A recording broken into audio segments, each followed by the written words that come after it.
Démosle entonces, chiquillos, ¿cómo están? Tanto tiempo que no nos vemos, que no viajamos, qué terrible esto de la pandemia. Vamos a partir con algo súper clásico que nos pasa en general a todos los que nos dedicamos al manejo avanzado de herida. Espérenme, perdón, que tengo un pequeño problemilla. ¿Se ve, cierto? Camila, Se ve ¿se está perfecto. viendo mi pantalla? Ah, ya, perfecto. ¿Se dan cuenta que cuando nosotros nos dedicamos al manejo avanzado de herida, nuestro WhatsApp se llena de esto? Empiezan a llegarnos este tipo de fotografía, ¿cierto? Y muchas veces nos preguntan si son buena onda el que está al otro lado, ¿qué le pongo? Pero la gran mayoría de las veces nos mandan la foto y quieren que uno mágicamente les conteste. ¿Para qué? Para que sanen lo más pronto posible y creen que esto lo va a hacer un apósito o un parche o una nueva tecnología y no. Yo siempre parto con esta diapositiva, los que ya me conocen, es que siempre antes de preocuparnos del lecho de la herida, debo evaluar al paciente completamente.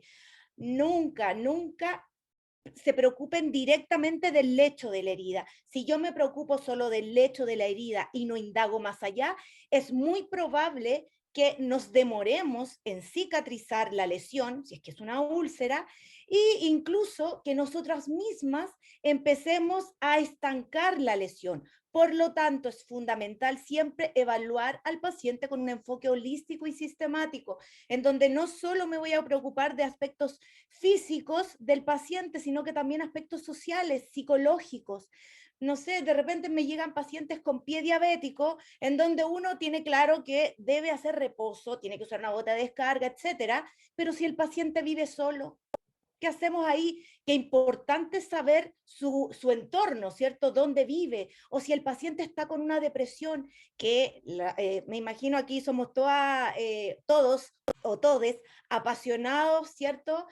Al manejo avanzado de heridas, la gran mayoría de los pacientes que tienen heridas crónicas tienen problemas muchas veces emocionales, están con problemas de depresión, entonces obvio que todo esto va a afectar el proceso de cicatrización y obvio que también van a haber aspectos sistémicos, todas las comorbilidades que nos pueden impedir que cicatrice y además todos los factores locales que también van a impedir la cicatrización.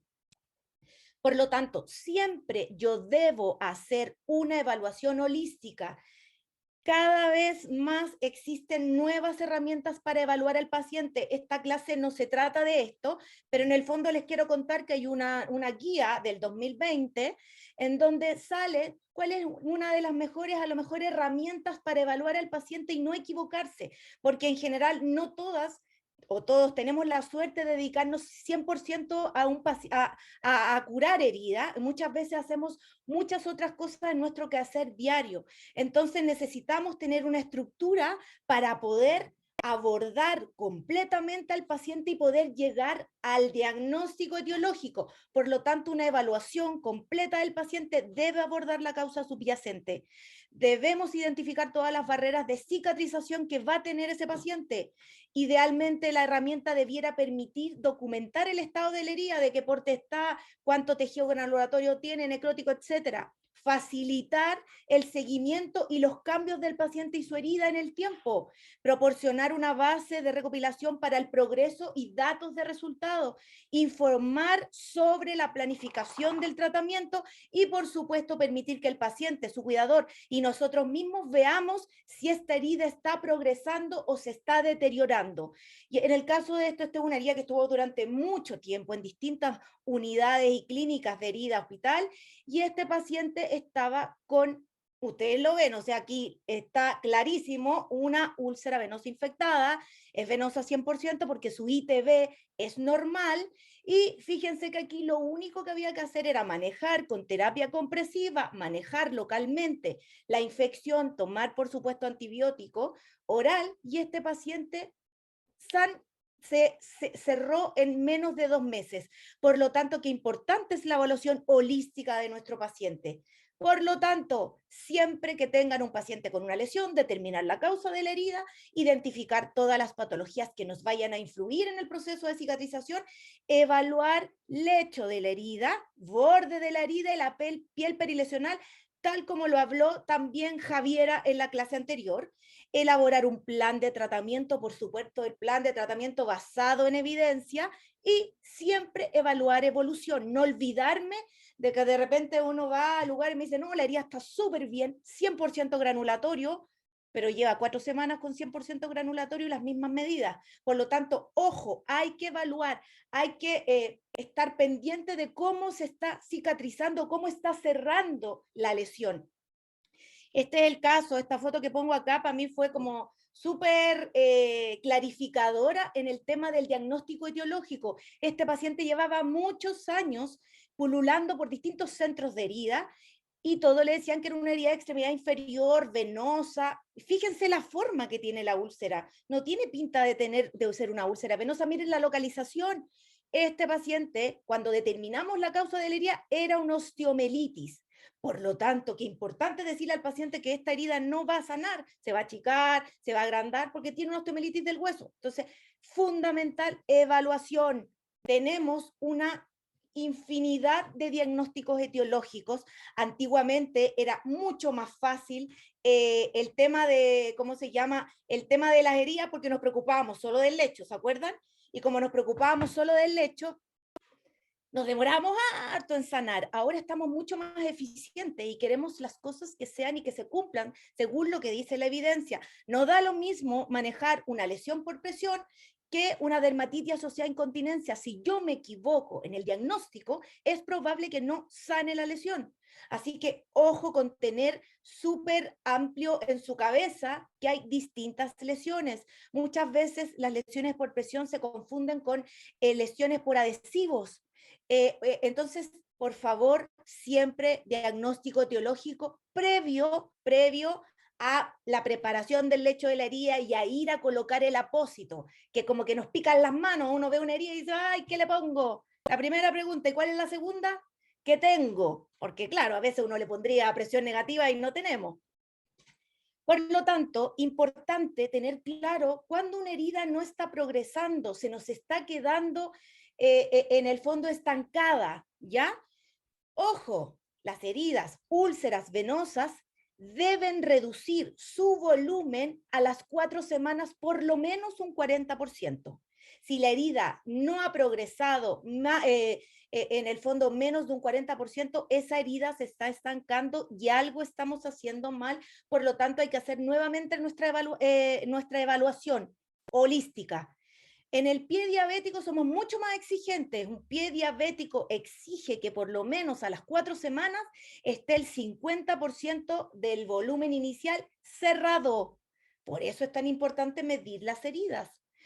Y en una lesión por presión, lo que yo espero a las 2 a 4 semanas, entre 20 y un 40%. Por lo tanto, resumen, para que no se le olvide, ¿cuánto debe sanar una herida a las 4 semanas? Entre un 40 y un 50% del área inicial. Ojo con esto. Yo miro la hora porque ustedes saben, los que me conocen, que puedo hablar mucho rato.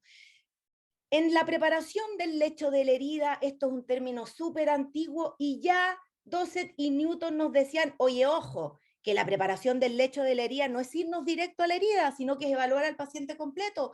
Debo identificar la etiología de la herida, debo evaluar el time, debo fijarme metas, eso de que yo le puse esto y, oh, sorpresa, está súper bien con el apósito que le puse, o este limpiador, oh, esto es un milagro. No, si nosotros nos asombramos por las cosas que colocamos, es probable que nosotros no hayamos evaluado correctamente y estemos poniendo apósitos y limpiadores a la chunte, como digo, así tirándolo por si acaso. Ojo con eso. Luego de evaluar el time y fijar metas, debemos tratar y evaluar todas las intervenciones del time, todo lo que vamos a hacer para poder corregir todos los obstáculos que me están impidiendo que esa herida cierre. Si la herida cicatriza, nunca olvidarnos de la prevención. Y si no cicatriza, volver a evaluarlo. Algo está pasando. De repente estamos viendo úlceras venosas y estamos con terapia compresiva, estamos colocando los 40 milímetros de mercurio que requiere, el paciente se porta bien y, oigan, a lo mejor a las 4 semanas no ha cerrado lo que dice la evidencia. Ojo, que a lo mejor podría tener otra patología asociada, podría ser una úlcera inflamatoria o incluso podría ser algo, un cáncer, un carcinoma vasocelular. Entonces, ojo, siempre estar pendiente de cuánto va reduciendo la herida. Y lo otro importante, distinguir según potencial de curación. Cuando yo voy al lecho de la herida a prepararlo, ¿cierto? Yo necesito saber si esta herida se puede curar. ¿Y cuáles son las heridas que se pueden curar? Bueno, las que tienen un suministro sanguíneo adecuado, ¿cierto?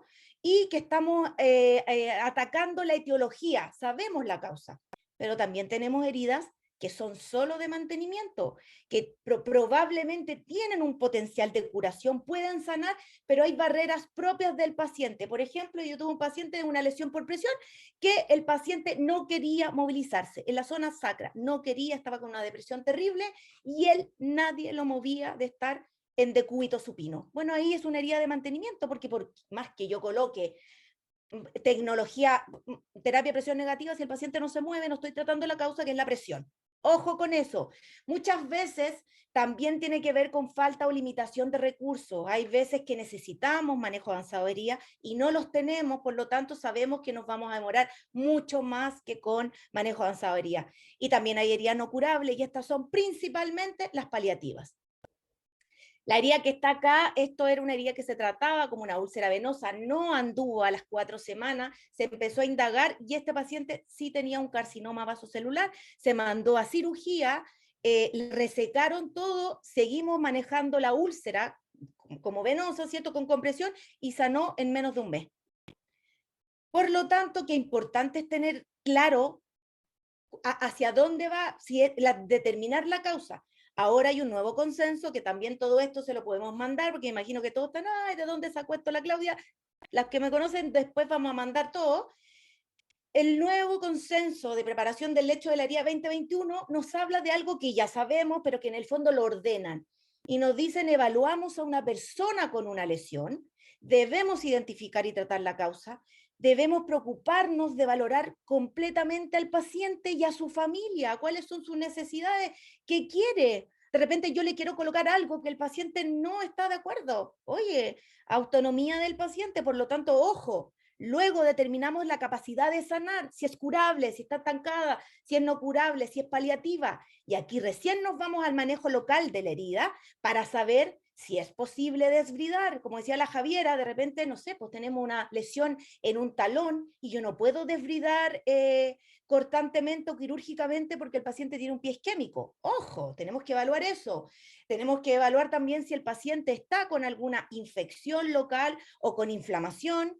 Debemos controlar la humedad y, por supuesto, y ya esto lo tenemos súper integrado, el cuidado de la piel perilesional. Una herida no va a sanar si tenemos la piel perilesional macerada.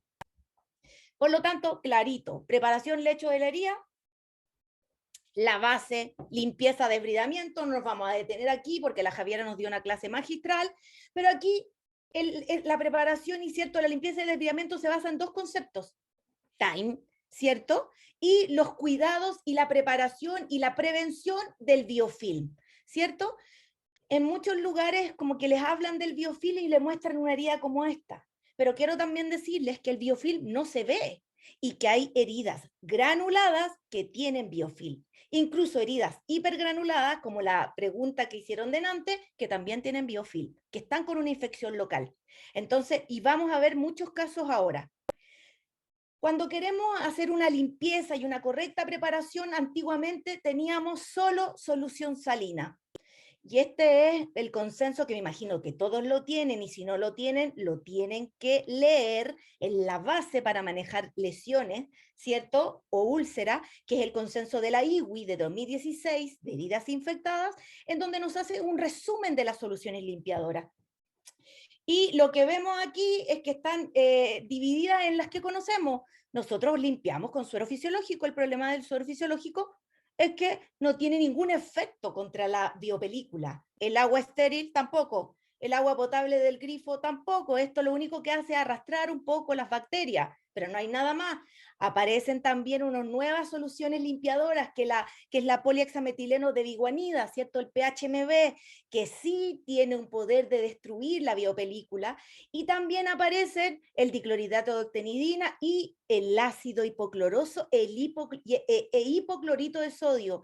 Aquí lo ponen junto, fíjense, y nos dice que va a depender de la concentración lo que va a provocar. Y también nos pone la povidona iodada, que ya no la usamos povidona iodada como la usábamos antiguamente. Yo soy más viejita, me veo joven, pero yo soy más viejita. Entonces, antiguamente le echábamos la povidona iodada hacia la herida abierta. Ahora ya sabemos que eso no es lo más recomendable porque es muy citotóxico. Entonces, tenemos agentes antisépticos según grado de toxicidad. Nosotros sabemos que queremos limpiar la herida, ya lo hablaron en el consenso de la limpieza, es lo básico para que una herida sane, es lo básico para que una herida no se quede estancada y no empecemos nosotros mismos a provocar este estancamiento en la etapa inflamatoria o que incluso lo terminemos infectando localmente con signos sutiles. Y aquí existen agentes antisépticos, ya dijimos, suero fisiológico y agua vía destilada. Agüita las carmelitas, chiquillos, nos sirve para limpiar, pero no tiene un efecto bactericida. La clorexidina o el PHMB sí tiene un efecto bactericida y tiene una baja citotoxicidad. La povidona iodada, una citotoxicidad moderada, por eso en el fondo la usamos con mucho susto, porque nosotros no queremos dañar, no queremos retrasar el proceso de cicatrización. Aparece el hipoclorito de sodio, la solución Dakin, que es antigua, que es altamente citotóxico, el peróxido de hidrógeno, que es el agua oxigenada, altamente citotóxico, y eso tengo que reconocer que yo también lo usé, que salía ahí efervescente, yo me imagino que varias se están riendo y se están riendo, que sí lo usábamos, y el amonio cuaternario altamente no se utilizan. Por lo tanto, nosotros lo que queremos es limpiar la herida, pero limpiar la herida ojalá con algo que no sea tóxico, que no me vaya a impedir la cicatrización, que favorezca el desbridamiento, que me rompa el biofilm, pero sin dañarme las células, sin dañar los fibroblastos. ¿Y qué es lo que aparece? Algo maravilloso, que es el ácido hipocloroso, que no es lo mismo que el hipoclorito de sodio. Yo esto lo aprendí y yo creía que era lo mismo. El ácido hipocloroso fue descubierto hace muchos años, pero es un concepto mucho más estable que el hipoclorito de sodio, pero tiene los mismos efectos de este, que es tóxico, ¿cierto? Pero en el fondo tiene su efecto antibacteriano, ¿cierto? Destruye el biofilm, pero no es citotóxico para la herida. ¿Y por qué no es citotóxico? Porque principalmente es un compuesto generado por nuestras propias células defensivas. Y aquí lo dice, es una principal defensa contra los microbios patógenos invasores. El ácido hipocloroso destruye bacterias, hongos, esporas, virus, como parte de la respuesta inflamatoria innata. Y es lo que ustedes ven acá, es un leucocito generando ácido hipocloroso. Es por eso que no es citotóxico. Pero para que no sea citotóxico, debe ser ácido hipocloroso puro, ¿ya? Este ácido hipocloroso puro tiene cero toxicidad, y para que sea esta molécula estable y que tenga cero toxicidad y sea 100% ácido hipocloroso, debe tener un pH 5,5, tiene acción antimicrobiana, tiene acción antibiofil, no favorece la resistencia y su acción es inmediata, 15 segundos. Y fíjense, vamos a ver este caso también más adelante, cómo aplicando un limpiador inocuo para la piel, esta herida se empieza a cerrar. Todos estos casos quiero decir que son en conjunto con una gran cantidad de amigos enfermeros que yo tengo acá en Chile. Miren la importancia de la preparación del lecho de la herida. Ahora solo les voy a mostrar casos. Esto es el mismo día. Un paciente que tiene hipergranulación tiene que ir a pabellón urgente porque hay que colocar un injerto, pero si yo mando a este paciente así a pabellón, ¿qué creen ustedes que va a pasar con el injerto? No va a aprender exactamente. Por lo tanto, ¿qué hacemos? Hacemos una correcta limpieza de la herida con todas las etapas que ya se han nombrado previamente y además aplicamos una solución de ácido hipocloroso y miren el cambio. O sea, el cambio se ve inmediatamente. Lo mismo acá, un paciente que llega con 4 días post quemadura, que aparentemente uno dice, oye, pues esto es una cosa superficial, parece una costra. Le colocamos ácido hipocloroso, 3 minutos, ¿cierto? Un paciente, un niño, porque el ácido hipocloroso además, como ya lo decíamos, es súper rápido, y fíjense cómo cambia la lesión. Aquí no hubo desbridamiento, no. ¿Por qué? Porque el ácido hipocloroso también tiene propiedades desbridantes, y no es que tenga una propiedad desbridante en sí, sino que tiene una propiedad proteolítica. ¿Por qué? Porque destruye el biofilm, y al hacer eso también me ayuda a limpiar. Y si yo sobre todo esto lo mezclo con un desbridante autolítico, cortante, mecánico, mejor potencia.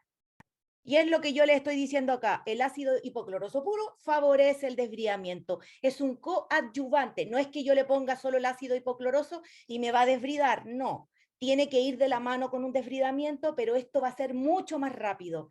El ácido hipocloroso además no solo tiene su capacidad antimicrobiana y antibiofilm, también favorece la cicatrización, y es por eso que a mí me pareció bastante interesante trabajar con este producto, porque a nivel microbiológico, como lo dice acá, tiene la capacidad oxidativa que participa en la inhibición, disminuye los factores inflamatorios, por lo tanto, acelera el proceso de cicatrización. Tiene un efecto estimulante en la proliferación celular, no daña los fibroblastos, me ayuda en la cicatrización y en la revitalización, y por supuesto, ya lo dijimos, controla la infección. Yo les decía, favorece el desbridamiento. ¿Por qué? Porque cada vez que yo hago la limpieza completa, además coloco un limpiador, ¿cierto? Con ácido hipocloroso, yo lo que hago, miren, este es un paciente recién quemado, un quemado extenso, hospitalizado, y fíjense cómo evoluciona una quemadura a bebé. Fíjense, nosotros aquí hacemos un desbridamiento autolítico con un apósito que hace desbridamiento autolítico, pero lo colocamos previo al apósito, hacemos una limpieza con ácido hipocloroso, la colocamos, se coloca una gasa, se empapa y se deja aquí 3 minutos, 5 minutos, lo dejamos, y fíjense cómo llega 5 días después el paciente, completamente desbridado. Es por eso que se potencia su acción.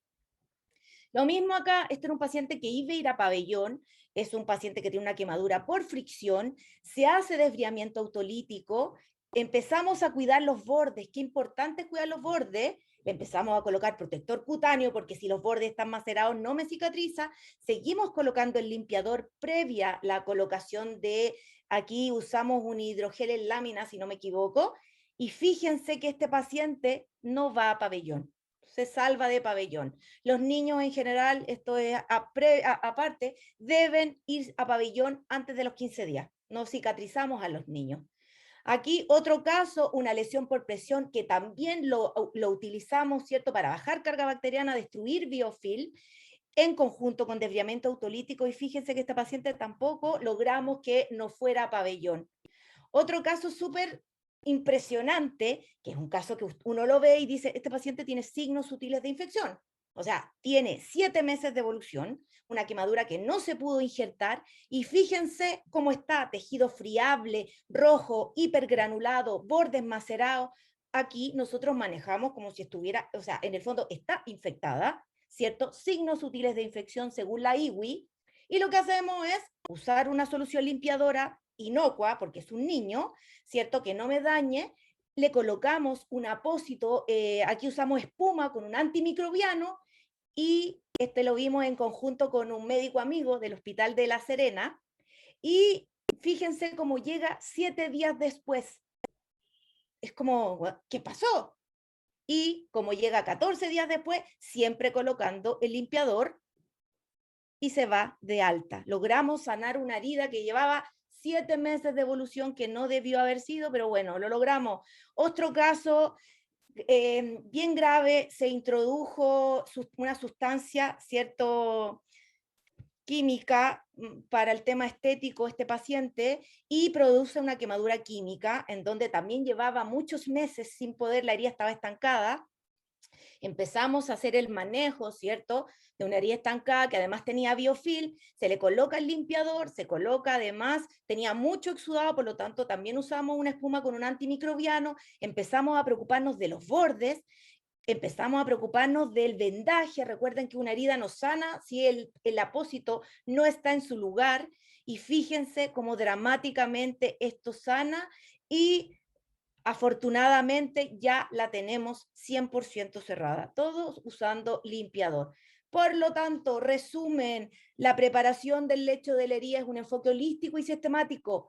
Debemos evaluar al paciente completamente, hacer una anamnesis, diagnóstico etiológico, diagnóstico de todas las patologías concomitantes, plan etiológico de las enfermedades que afectan la cicatrización, plan del manejo local del lecho de la herida, del borde y de la piel, y objetivos definidos, y reevaluar periódicamente.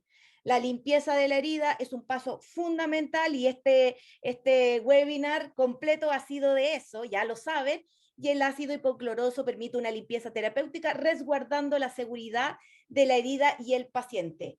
Ahí les dejo, chiquillos, ya varios tienen mi contacto, pero cualquier cosa ustedes saben que yo, apasionada de la herida, estoy a su disposición, y lo que necesiten también me escriben. Si necesitan los consensos, se lo mando a la Camila. Ahí, listo. Camila, ya me pasé 5 minutos, perdón.